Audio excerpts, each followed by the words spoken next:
How's it going, ladies and gentlemen? My name is Reagan Harold. That is Carly Fitzer. And Carly, it sucks you ain't got it yet, but I got that drip. I got that Evangel Ballard drip. My guy, Coach J, hooked me. I got a ton of actually I should have brought it in the room before we started recording. Got like 6 shirts. We're gonna post something on social media. I don't know. Social media is acting a little weird today. Couldn't get it posted, but we're gonna get it posted tomorrow on Twitter. But look at this. Look at this visor. Yeah, Yeah, I got it on. I love the Sold sold out out. shirt. Sold out. So we're That's gonna have fire. him on. He'll talk more about that. We're gonna have him on next episode, and we'll talk about it and everything. But I will say this: when he retires, this is gonna be the name of his barbecue food truck. Sold out barbecue. Dude, Yeah, that's Carly. good. Yes, good. Carly, you should be getting your evangelist. I was hoping we'd be doubled Ballard out, but it's Yep. all good. We got another member of NAISB with the little evangel gear. Come here, buddy.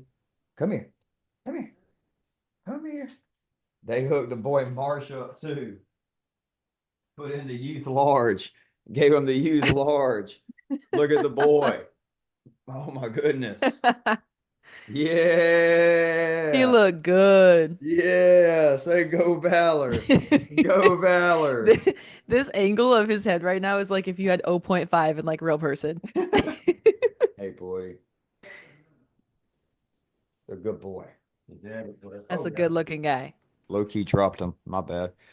All right, let's get into it. We've got a great episode. First off, happy Easter. I hope everybody had a good Easter. That's why we're coming at y'all on Tuesday instead of Mondays. Hey, we're not working on Easter, okay? Jesus rose did not mean we were going to talk NAI softball. God bless. But we've got about another reason we wanted to wait was today. A lot of conference games. Obviously, no games are played on Sunday, so a lot of games played on Monday with a lot of conference implications being had.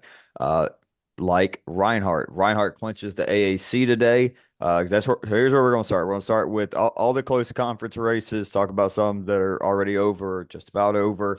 Then we're going to do a weekend recap and the midweek preview. Let's go over some of these closer races as we head down the stretch, though. So, with Montreat and Johnson splitting today, Reinhardt in a new era, they wrap up the AAC. So new coach, same old Eagles out of Georgia. They're 23-5, wrapping up the AAC.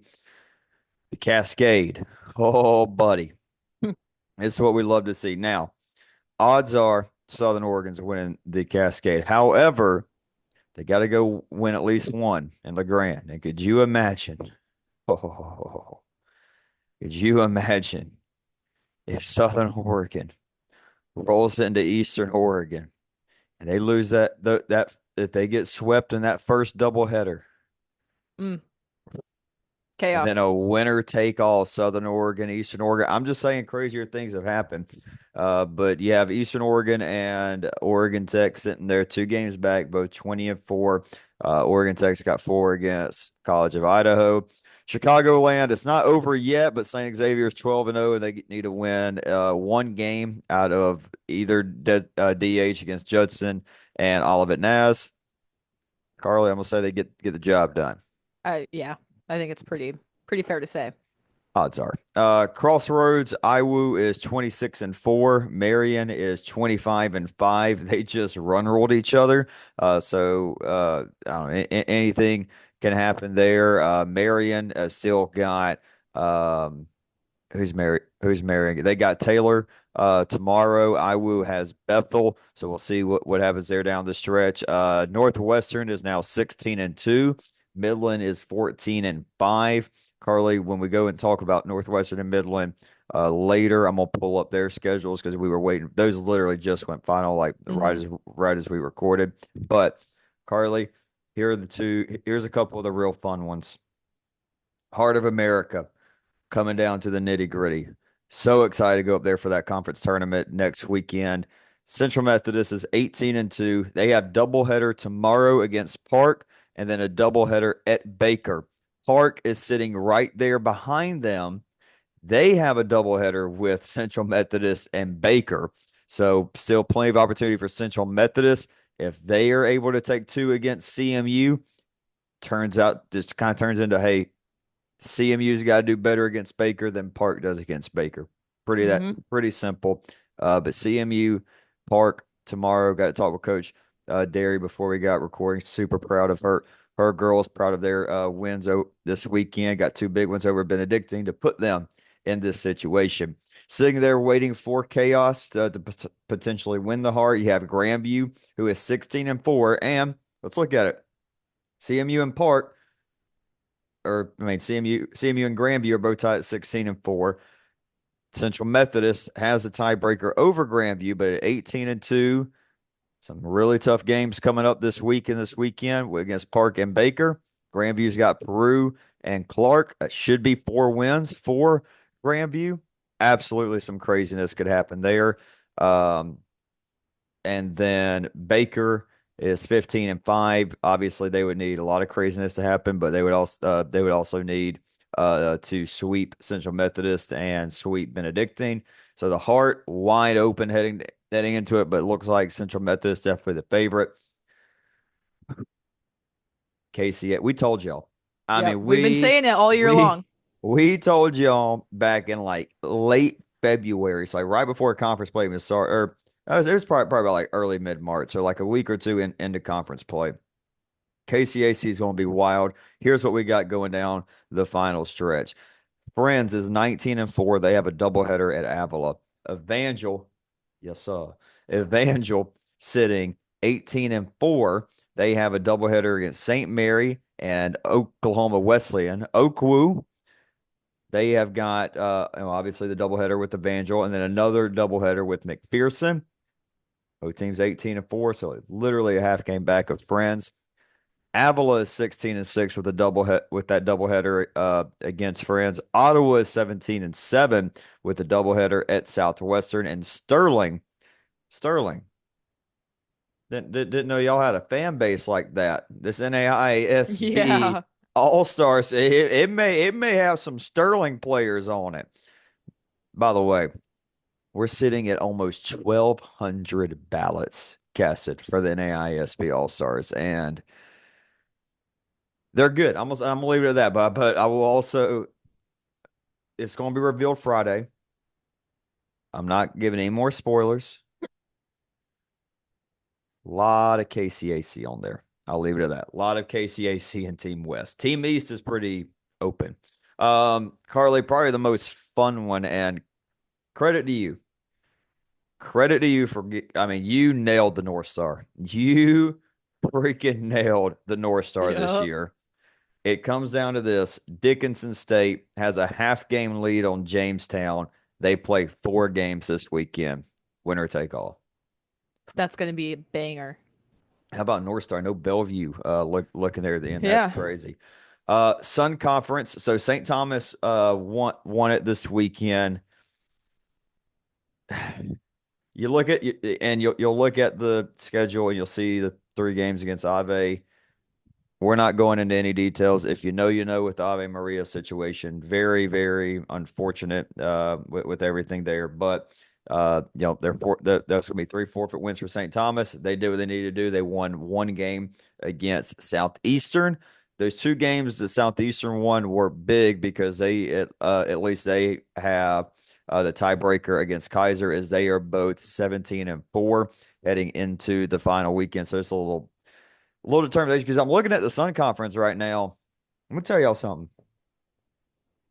Y'all gonna get a pissed off white boy if there ain't 3 Sun Conference teams in the opening round this year. I mean, I will be livid, but we'll cross that bridge when we get there. I mean, it should be St. Thomas, Southeastern, Kaiser / Coastal Georgia. I think Kaiser's definitely got. I know Kaiser's got a much better case. But Coastal Georgia, we'll get into it in a minute. They have a chance to turn the tides here at the end. All they got to do, beat Georgia Gwinnett twice. Now, tall task. But speaking of Gwinnett, they've got the CAC wrapped up. Madonna's got the WAC. Cumberland's has the Mid South. Missouri Baptist has won the AMC. Don't think we missed any. May have missed some. GSAC. Oh, the GSAC. I knew I was missing one. Knew I was missing one. Da da da da da da da da da da da. Carly, how was your Easter? What's the best thing you ate on Easter? My grandma makes peanut butter rolls, Mm. and it's like a family. She's the only one that knows how to make them. She won't tell us where she gets the dough. I've helped her Mm. make them, but I don't know the nitty You gritty, don't and know. You don't know the they're nitty gritty. yeah, they're phenomenal. I save them in the freezer because she only makes them a few times a year. Matt's lucky if he gets one. Okay, so Hope has a 2 game lead over Embry Riddle, heading into and that's it. All right, so Hope's won the GSAC, Stillman's won the HBCU, and Olu's won the Red River. Yep. Rio Grande's won the River States. I'm not sure if USAO is won. As USAO won, they're 29-3. Oklahoma City is 24-5, so it's certainly not wrapped up yet. For USAO and Oklahoma City, USAO still got Central Christian, who they should take care of business against. I mean, Langston took them 10 innings, so that was that was almost an I upset. did see that. Yeah. And Oklahoma City still got 2 with Langston, 4 with Texas Wesleyan. So yeah, still some craziness to be said in the Sooner. USAO's got the tiebreaker there. Middle Georgia State won the Southern States. It was like a month ago, but it was like a week or so ago. Already mentioned Madonna taking care of business with the WAC. Did I say Stillman? Yeah. Stillman is uh locked in. Yeah, they have won the HBCU conference. So there you go. Heading into the final week, we will talk about some of these games heading in that are going to be of importance to Tuesday. So today's our listening, and Wednesday, tomorrow, and we'll get into the weekend preview on Thursday's episode. Carly, let's get into it. Southern States, Mobile. Yeah. After we vouched for them in last week's rankings to be in that top 25. Did we do that? Did we do that? Did we? I thought we were going for them and we were thinking them and Rio, weren't No, we? no, no, no. Kaiser. We're talking about Kaiser and Rio. Oh, okay. Kaiser, Okay. Rio. But still, Tennessee Southern. You know what? Forget about Mobile. Tennessee Southern. Great job. Let's Yep. focus on the Yep. positives here. Yep. They take game one pretty handily, 8-1. Mobile scored first, and then Tennessee Southern did the rest of the scoring. They had a 7-run bottom of the fourth. Michaela McCain had a great 2 games. Game one, 2 for 4, had a run, a double, and 3 RBIs. Hannah Lindsay with a double and 2 RBIs, and then Ella Singletary having a great game in the circle. Complete game. She did give up 9 hits, only 1 earned run, 0 earned, but struck out 8. Game two was 7-3. Um, Actually closer than the final score looks. It did go into extras. It was knotted at 2 after 3. Mobile took the lead in the fifth. Tennessee Southern would respond in the bottom of the sixth. They head to extras. Tennessee Southern's Cassie Davis does what we all dream of, walk off granny to sweep Mobile. Michaela McCain, 1 for 2, a run, Electric. a double, and an RBI. Hannah Hill, 3 for 4 with an RBI. And then Cassie Davis with 4 RBIs in the walk-off granny. Um, and then Stella Gilbreath was 8 innings, 14 hits, only 2 earned runs. She walked 4 and she struck out 2. Sorry about the rogue. What's up there, ladies and gentlemen? I was trying to see if Instagram was working again. It is. Apologies. Yeah. Try to get I mean, full unboxing videos coming. And I mean, it was unboxed like John Gruden opening that Dude, thing I'm up. I'm dying to get mine. Yeah, I was hoping I mean, I don't know how mine got to Florida before yours got to I know. Omaha, but whatever. Um, by the way, before we get into this Park Benedictine, I might have to, my dad and I might be having to come up to Omaha and see you because he's a Clemson guy. I'm a Georgia guy. Oh, Matt loves Clemson. Dude, m- we may be in Omaha. If Georgia and Clemson both win their well, win their regionals and then win their super regionals, You gotta. yeah, it might have to happen. You gotta. But forget D1 baseball. We're talking NAIA softball, baby. We got Park sweeping Benedictine. Talked about that to put them in the situation they're in heading into the final week. Shout out Coach Lindsay Derry. Awesome, awesome person, awesome coach. They win game one in a good old pitcher's duel. between Lauren Feen and Lily Singleton. It would be Lauren Feen getting the shutout win, only giving up four hits and striking out five. In the fifth inning, it was the second baseman for the Pirates, Shelby Sanders, and the RBI single to score Gracie Ramsey. Before we talk about game two, every time I talk about Park, I'm saying this. I don't care. It's the best logo in the NAI. It is elite. I need Coach Derry. Hook a brother up with some Pirates gear. I'm gonna see Yep. him. I'm gonna see him in Cedar Rapids. How about they're going into this week? How I mean, would it be crazy? Be kind of crazy. You think like the one seed in the Heart of America tournament being the Park Pirates, but it's a real possibility. Yeah. I mean, like like they if they go beat Central Methodist. If they sweep Central Methodist on Tuesday, so today as y'all are listening, they're the one seed with 2 games to go. We'll see. They win game two, 5-3. Teams would trade 1-run blows in the first inning before the Ravens would put up a two-spot in the third, answered by the shortstop Haley Maggie's 2 RBI single, and then Sanders again with the sac fly to take a 4-3 lead. It would be the DP Faith Testment's solo shot in the sixth to seal a 5-3 lead that Hannah Vaught would complete her 7 inning, 0 earned run, 4 strikeout performance and get 2 wins over Benedictine for the Park Pirates. Speaking of sweeps, Carly, Mm-hmm. I How don't like sweep is saying it? I don't like saying I told you so. I don't like saying none of that. And I'm not even saying it. But I did say College of Idaho, prove me wrong. I want to be proven wrong. Carly, did we get proven wrong? We did not. Southern Um, Oregon's the best team in the country, ladies and gentlemen. yeah, and this series was pretty much, I mean, all Southern Oregon. The closest game was game four, and it was a difference of 3 runs still. Game one was 8-0. They out hit COI 12-1. Ayla Davies had a great game, 6 innings, 1 hit, no walks, and 9 strikeouts. So hit away from a perfect game. Kennedy Keela was 2 for 3, had a triple and 3 RBIs. Aria Williams 2 for 4 with a double and 2 RBIs. Game two, 10-5. Sammy Pemberton, 3 for 4, had 2 doubles and 3 RBIs. Haley Siva have a game, 2 for 3. 2 runs scored, a double, a home run, and 3 RBIs. And then Ayla Davies would come in and secure the win. 4 innings, a hit, a walk, and 6 strikeouts.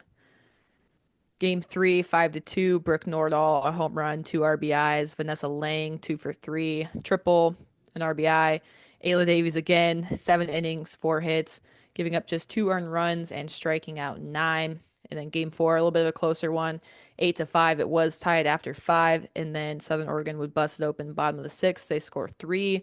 Haley Siva with 2 runs and 2 RBIs, and then Kirsten Wheel and Faith Moultrie 2 for 4, and they each record an RBI. How about Southern Oregon? A lot of different names putting their hat in the RBI category. Look, there is nothing. There is one team. We'll get to them later, Carly. There's one team that, after what they've done over the past week, and I'm not saying I'm not. Just give me about 10 minutes. Where we'll talk about them winning this weekend. Where I was like, that might be the team to beat in the NAIA into the postseason. Now I was like, no, no. The Corbin loss was an anomaly for Southern Oregon. They were the best team I saw in Oklahoma. They are the best. They have been the best team wire to wire. They've got a freshman pitcher that only a handful of people have been able to see and get a B's on. Their pitching after her is good. It's not, Southeastern, who we're about to talk about, or Georgia Gwinnett, a couple others where I think like, hey, 1-2 punch can knock you in the mouth, but still, Ayla Davies is top 5 pitcher in the country as a freshman. Yeah. Will it translate in the postseason? That is still my biggest question. However, there's just nothing. I don't, and this may be bad media work here. I don't know if there's anything throughout the rest of the year that's going to change my national champion pick. I just don't see. At the beginning of the year, I had USAO over Cumberland's. Mm-hmm. It still can happen. I mean, I could absolutely see Sophie Williams and JJ Anderson, and that's a good lineup. Cumberland's could get going. The team we're about to talk about here in a minute, I think is very dangerous in the postseason. But I'm not picking against Southern Oregon at this point. We'll see. We'll see how it all shakes out. I know it's not the sexy pick. I know the number one team wire to wire is not the fun pick, but I'm telling y'all that lineup 1 through 9 is it Crazy, can beat you in crazy so good. and it can beat you in so many ways. Like that you want to slap you, we'll slap you. You want line drive to the gap, we'll line drive. We got some power. We're top 10 Small fastest team. ball, Yeah, I mean, they'll can win a run on one you. nothing, can win 1-0, can win 9-6. I mean, it's yeah, enough about Southern Oregon because we got more games to get to, and there'll be plenty of time to talk about the Raiders. Obviously, huge games this weekend against Eastern Oregon, who could say, "Hey, watch this real quick," and we'll see. But I'm just telling you, I don't know. I don't know. Hey, guess what? Eastern Oregon, College of Idaho couldn't do it. Y'all go prove me wrong with this deal. Because like I said, I mean, I'm mad. Carly, that will be must watch softball on Saturday. If I believe it's Saturday when they'll play games 3 and 4. But games 1 and 2, Eastern Oregon win that, and they comes to a winner take all in game 3 of that series. Holy cow! Parsons versus Davies to win the Whew. Cascade regular season. AQ into the open. Oh my God. Not that the other team needs an AQ, but still. Southeastern and St. Thomas, the Fire take 2 of 3 from the Bobcats. Carly, I don't want to face this Southeastern team if I'm anybody.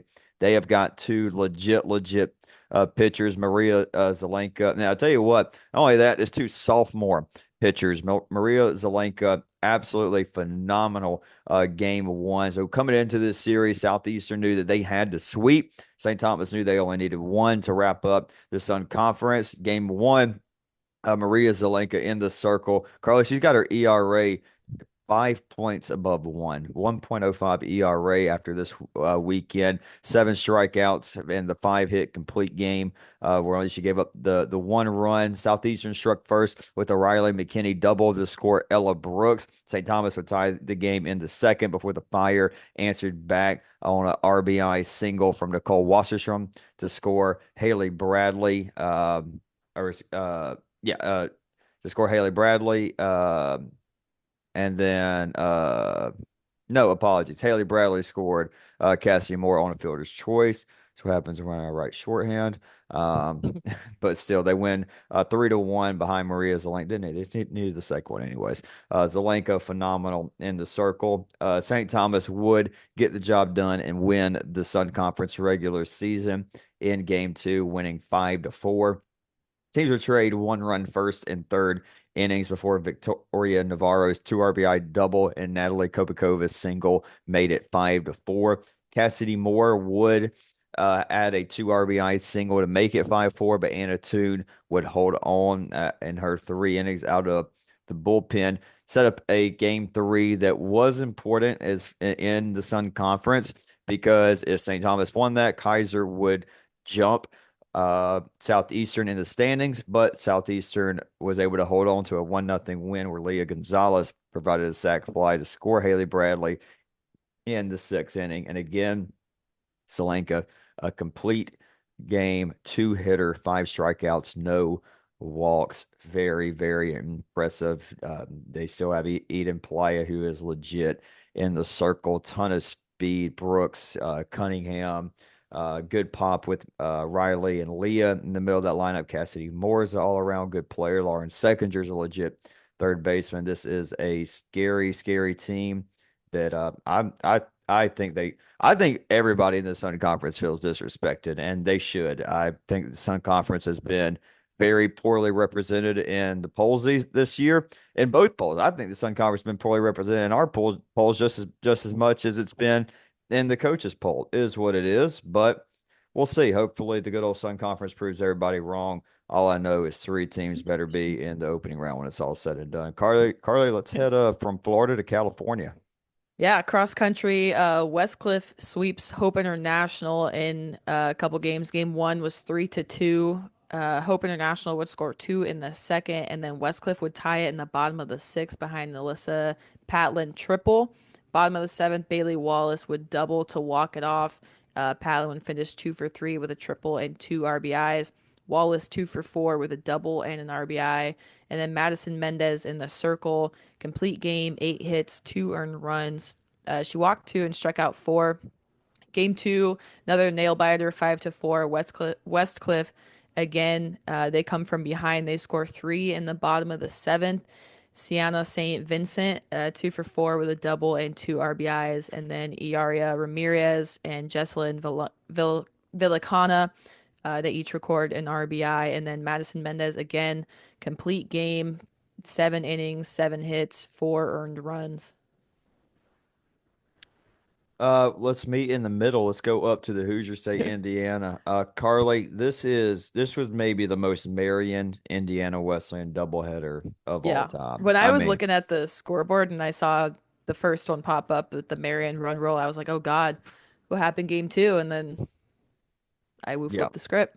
dude. I mean, two 5-run ball games. I mean, these had all the what's it called? All the suspense as a snail just going down the driveway. I mean, it was both games were awesome for one team, and it really sucked for the other one. Game one, Marion wins 14-3.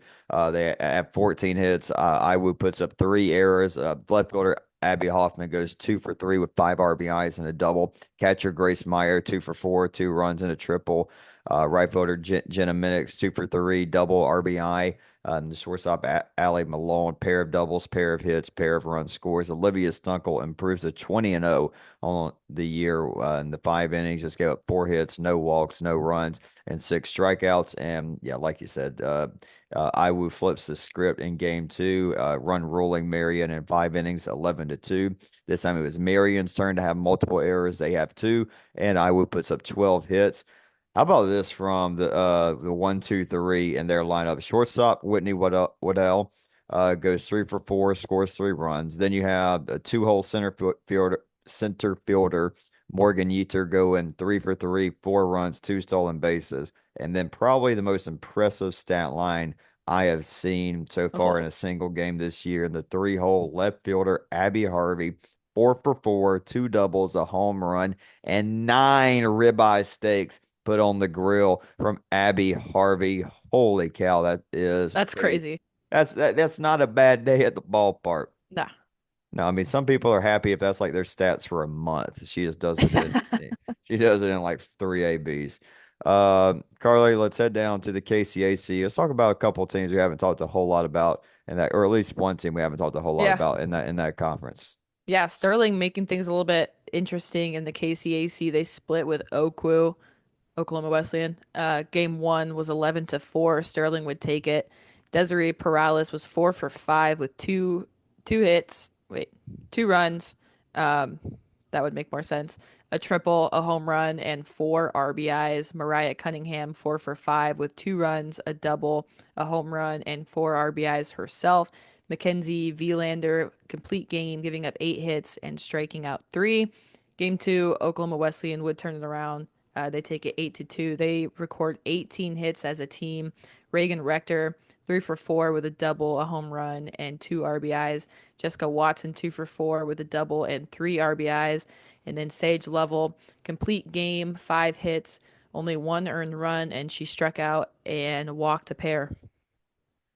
All right, here's the team I was talking about earlier. I'm not picking outside Southern Oregon. But if he Georgia did, Gwinnett, y'all, all the things we've wondered about Georgia Gwinnett starting to kind of answer itself. First off, they got two pitchers that are top 10 right now in NAI softball. They probably have the hottest pitcher in NAI softball, just in terms of what she is doing in the circle. It's Kaylin James. She's going to be up for some awards this week. She'll be up for some awards at the end of the season. Carly, they have two All-Americans in the circle. yeah. easily. Kalen James against Thomas in game one, throws the 10 strikeout four hitter right after throwing the complete game, 10 strikeout shutout of the Cumberlands in the midweek. And like we said, hey, Gwinnett, be on your toes. Thomas is coming. They're red hot. They need to solidify an opening round spot. They can easily do it with picking up a win against y'all this weekend. Kalen James says, She Hold shut the my door. yeah, hold my softball. Watch this. Boom. 10 strikeouts, four hitter, but that's not, really what I'm walking away. Like, yo, they got a 1 through 5 that's a problem. Now we're talking something. So you're like, all right, you got two pitchers you can go to anytime, no problem. Here we go. Um, but let's look at, I mean, Casey Beaver in center field's legit, 2 for 4 with a double and a run against Thomas. Their second baseman, Sarah Russell, 2 for 3 with a run scored. Sophie Sisk, very underrated outfielder, Yep. very underrated. She's been on fire recently, 2 for 2, pair of doubles and, or excuse me, pair of RBIs and a triple. And then her other corner, outfield partner, McKenna Talcott, 2 for 4 RBI and a run. It's up there. Mentioned Beaver, Sisk, Talcott as up there for one of the best outfields in the country. Carly, Savannah Jenkins is legit. She's had really, really big last month or so, really big year, honestly. And she came up in a big way in game two. This one goes 8 innings with the Grizzlies winning 2-1 behind Annalise Jarvis going 8 innings, 17 strikeouts, no Hmm. walks, 5 hits. Casual day. Yeah, just a Uh, day at the field. Let's stay at the park. Just a day at the park. But Jenkins with the walk-off sac fly in the eighth also had a double, Sisk 2 for 4, triple stolen base, and the game-winning run. They got a ton of speed, ton of speed. We mentioned it in the last episode. I think right now they're up around like 115-ish stolen bases Yeah. as a team after this weekend. It's scary. They're scary now. I still worry a little bit when they get to that next level of pitching with the lineup. Hmm. It's still scary. However, ain't nobody throwing out a 1-2 duo like KJ and Annalise. There's not a 1-2 duo out there in NAI salt. I'm sorry. There's just not. It's the best, period. I'm all for arguing. Like, you want to Southeastern, you want to argue Zelenka and Playa? Sure, you got a good argument. You want to argue? You want to go out to USAO? You want to go Anderson? I mean, they got 3 or 4 that they could throw out there. Williams and Yeah. whoever you want to be. We'll say JJ Anderson. Sure, I'll listen to you. I don't know. Outside of that, I don't know if there's a ton of argument outside of those two. I mean, you could certainly go up to Cumberland's, Jessica Cord and Lindsay Shope. 100% that could be an argument, but I feel like I got the answer. Yep. Well, Carly, let's go up to the Mid South. Freed Hardman, big 3 wins for them against Campbellsville. Yeah. Game one, it was pretty much all Freed, 11-4. Carly Quillen had a phenomenal 3-game series. Specifically, game one, 5 for 5. She scored 3 runs with a double and an RBI.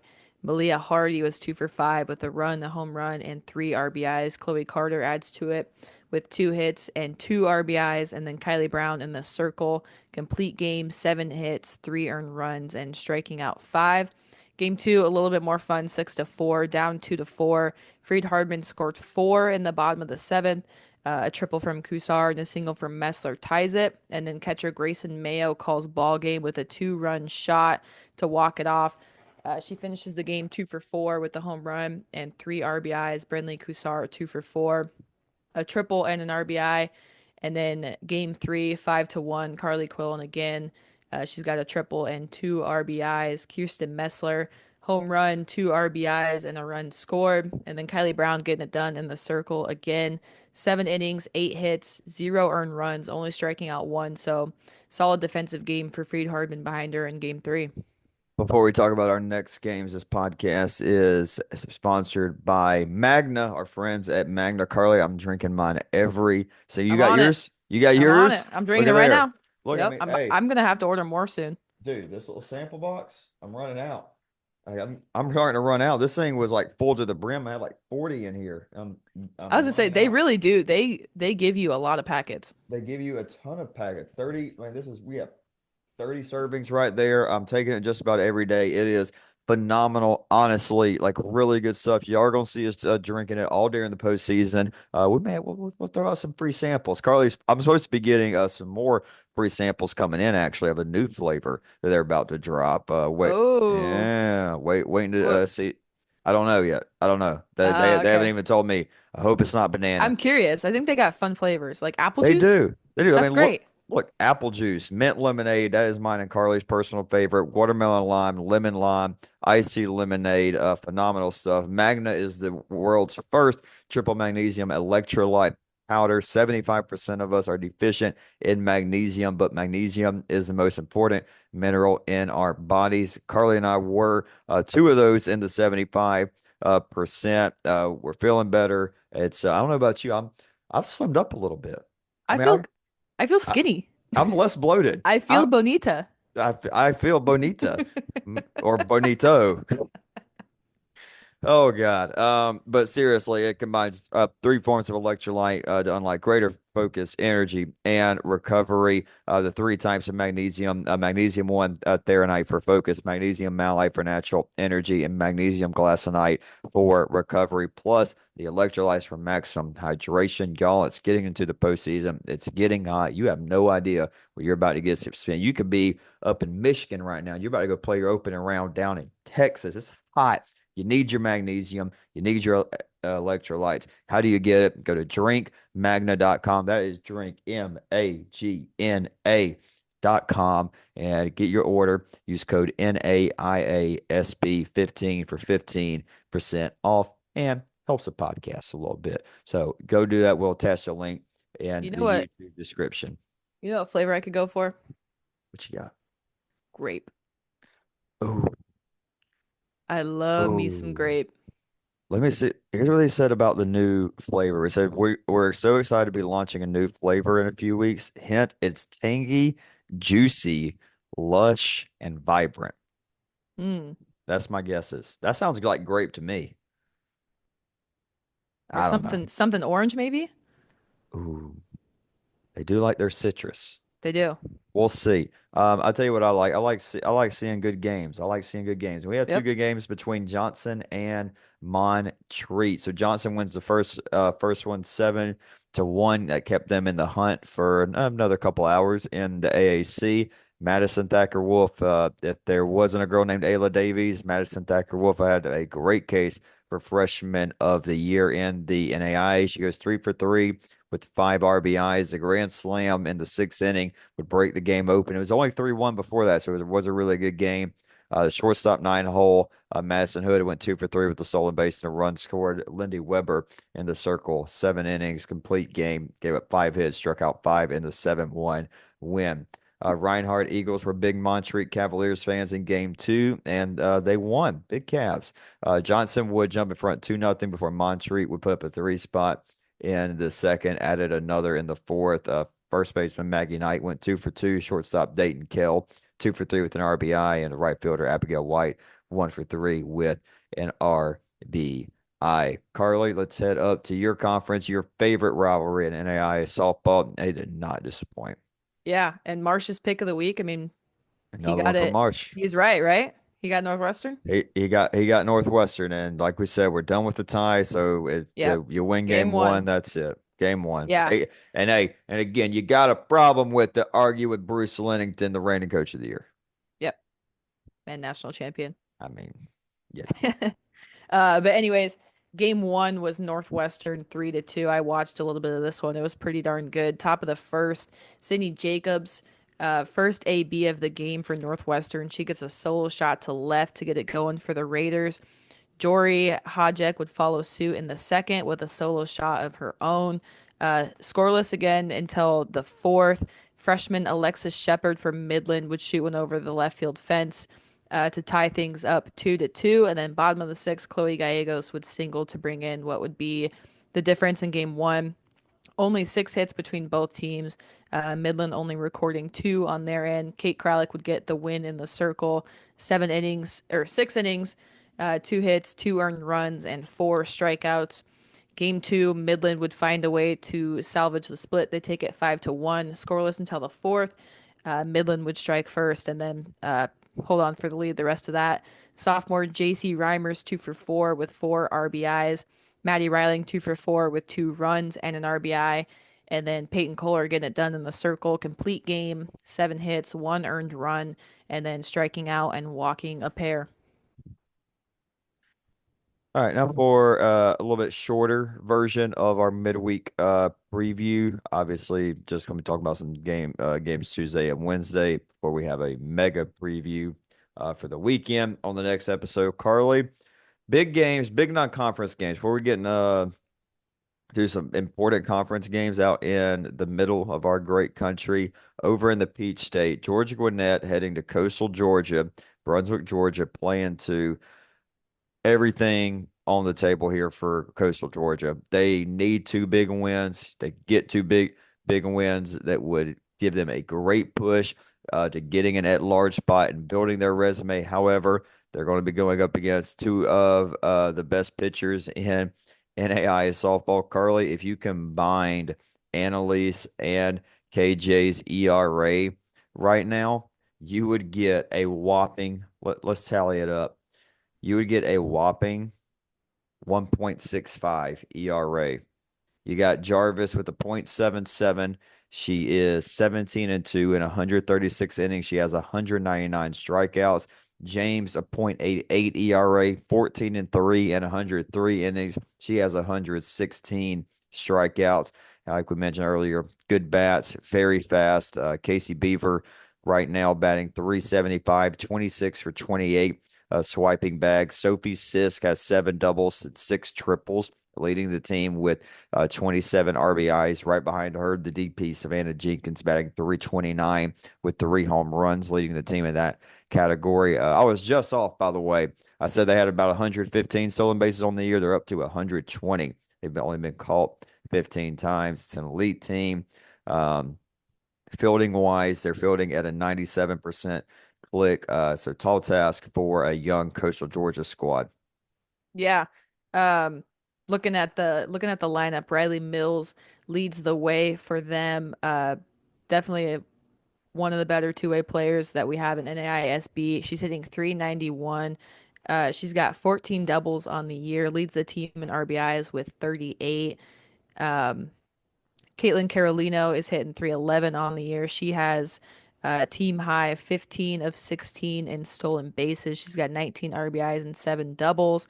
Then Emma Jones hitting a solid 345, 4 doubles, 21 RBIs. And then looking over at the pitching circle, like I said, Riley Mills is getting it done on both sides of the ball. She's got 133 innings pitched, a 1.95 ERA. She is 13-5 on the year and has struck out 46. Opponents are hitting just 259 on her. And then Mackenzie Collins and Amelia Clemens sharing a good bit of time there uh, behind Riley Mills. Yeah, those games are at 1 and 3 Eastern, at 2 and 4 Central Time. Park and Central Methodist talked about this one earlier. Huge implications in the heart of America. Central Methodist can wrap up the 1 seed. Park can throw a big wrench in things and then become the 1 seed with 2 games left to play. If Park is going to do it, Carly, they're going to need to cause a little havoc on the base paths. They're going to need Caroline Riffer to get on. She's batting 304 on the year, 29 of 22 of swiping bags. Gracie Ramsey's having a big year for them. She's batting 412 and 11 for 13. Shelby Sanders was big in their 2 wins over Benedictine. She's 7 for 7 on swiping bags, has 3 home runs and 29 RBIs. But I'll be having my eyes on Haley Maggie batting 360, leads the team with 4 home runs, 4 triples. She has 10 doubles, which is one behind Sanders, but leads the team with 31 RBIs. They have quite a few good pitchers. They are pitched by committee, but Hannah Vaught is their leader in the circle, 12-2 on the year with 87 innings. Carly, she's got an ERA of 1.36, and then Maya White with an ERA of 2.17 and 51 in a third innings. 6-3 on the year, and then Lauren Fiend, who had that shutout of Benedictine, 9-3 on the year with a 2.75 ERA. She has 89 strikeouts and 86 and two-thirds innings pitched for Park. Yeah, and they're gonna have their hands full with this Central Methodist lineup. This is a team that hits lots of doubles, lots of home runs, very powerful hitting team. Not a team that will run on you, but they do. They find their way to a lot of extra base hits. They're led by Elizabeth Palumbo, the junior first baseman. She's got a 425 batting average on the year. She has a team high 44 RBIs, 13 doubles, 10 RBIs. Madison Roberts, the junior shortstop. She's hitting 438 on the year, 28 RBIs, 5 home runs, 7 doubles. Casey Jolly hitting 344. She's got second in RBIs with 38. Jolie Kreider hitting 388, 14 doubles, 5 RBIs, 34 RBIs. Just a team through and through on the lineup uh, that can smack the ball. And then you go and you look at the pitching. They're led by Haley Cotter in the circle. The junior has 94 innings on the year. She struck out 49, only given up 1 home run, has an ERA of 1.64. She's 14-2 on the year. And then Veronica Dearth behind her has got 69 and two-thirds on the year. She struck out 39, 2.21 ERA, 8-1 on the year. Just a phenomenal, phenomenal team on both sides of the ball. Also at 2-4, Tuesday today, as y'all are all listening, huge win in the KCAC. The team leading the conference right now is Friends. They take on Avila at Avila. Riley Warts is leading the way in the circle, having an unreal year, 164 strikeouts on the season. Carly, that'll play with a 1.94 ERA, 13-4 on the year's Riley Warts. Hey, by the way, was I just a year early on Friends? I think so. Like, was I just was like I last mean, year? Like season's me, not over yet, but yeah. Like I've been so scared to drink like be full on with Friends. I know I'm like wearing all this Evangel gear right now, so I don't know how Friends feels about me. Are we friendly, Falcons? Come on. I love Birds of Prey. I know how much I love Birds of Prey. So I mean, um. No, seriously though, I mean, like this Friends team is exactly what I thought it would be last year. Really good pitching with Wirtz. A phenomenal lineup led by Becca Dunn, batting 406 with 41 RBIs on the year. Priscilla Mora as well, having a great year. Elena Montoya, elite for them. It's going to be tough for Avila. Friends could be in a great situation, but I'm telling you, if you keep up with one conference tournament this year, you just want to have fun. You want to be like, I don't know who's going to win this thing. I want to watch crazy softball, good softball. It's got to be the KCAC. yeah. And Avila's definitely going to challenge them this week. They got junior outfielder Maya Richard. She's hitting 410 on the year, leads the team in stolen bases with 26. Um, you look at someone who's leading the team in RBI, Stephanie Hayes, the junior infielder. She's hitting 349 on the year, 38 RBIs, 14 doubles. Julia Douglas not far behind her, hitting 348 with 21 RBIs. Freshman Abby Beeman has 29 RBIs on the year, hitting 412. And then you look at this is kind of a crazy stat. Michaela Cotton, the junior pitcher and utility, in 94 at bats, has only struck out 1 time. That is impressive. That That is, is see ball, hit ball. yeah, yep, very All right. impressive stat. Uh, let me Go let ahead. me touch on the pitching. Do Michaela you? Cotton in the Go. circle. This girl in the circle has got 109 and two-thirds innings pitched. She struck out 87, has an ERA of 2.81, and is 13-5 on the year. Okay. And then Wednesday, big game, Wednesday. So team of the KCAC, we didn't mention St. Mary is sitting there in the mix. They're another team that's likely going to be in that conference tournament. Carly, you'll talk about them. I'm going to talk about a team I'm repping real quick before we send the folks into Sold out. their Tuesday. Evangel Valor, Kenna Mayfield. Wow, what a year she's having, Carly. 437 on the year. She's 54 56 for swiping bags. Ellie Facklum batting 473, 20 doubles, 47 RBIs, tied with the team lead, along with Carly Romaines, who's batting 351 with 15 doubles and team leading 10 home runs. Cameron Casey batting 390, 12 doubles, and she's 17 for 18 swiping bags. Fast team, obviously, almost half of those bags are going to Kenna Mayfield with 54 of them, but 118 for 126, holding teams to only 24 stolen bases this year. Big reason for that. It's hard to get on base, especially when you have Maddie Mirror. I'm gonna learn how to say her name properly when we have her on the show, hopefully. But Maddie has got a .81 ERA. Carly 129 innings pitched, 137 strikeouts. I gotta say, I've had some decent takes this year. I think Maddie being dark horse pitcher of the year was is probably the take that's aged best from our first episode Yeah. back in. That's like you saying, hey, Dickinson State's winning the North Star along with a Hmm. couple others. I think you actually you picked Annalise to be pitcher of the year, right? I'm pretty sure. I'm not I know I 100%, picked but I picked Sophie. I I'm picked Sophie Williams. yeah. I'll I die probably on that. said Jarvis I'll die on that because take. no way we'd have the same answer. Who knows? Yeah. Someone go listen to the first episode. See this right here is why. First off, a lot of interns are coming in next year for some other projects we'll get into later. Um, but we need a producer. We need a producer bad because your boy ain't the best producer. It is. Get the file up, get it on YouTube, get it on Spotify, put it on a flash drive. Let's get out of here. We need a dead gum producer to help grow the game. Carly, talk about St. Mary. Let's send the folks into the weekend. Yeah, a couple people that they should be worried about is senior outfielder Alexis McDaniel. She's hitting 350 on the year, leads the team in stolen bases with 28. Also leads the team in RBI. She's got 33 with seven doubles on the year and seven home runs. You got to take a look at Audrey Spellman, the junior outfielder, is hitting 357.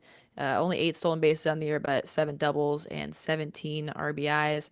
Then you take a look over at the pitching side of things. They're led by sophomore Grace Rose. She's got 107 and two-thirds innings on the year, 48 strikeouts, is 8-8 on the year with an ERA of 2.99. And then another sophomore is Desiree Chavez, 78 innings on the year. She is 8-4 with a 4.13 ERA, and she has struck out 55.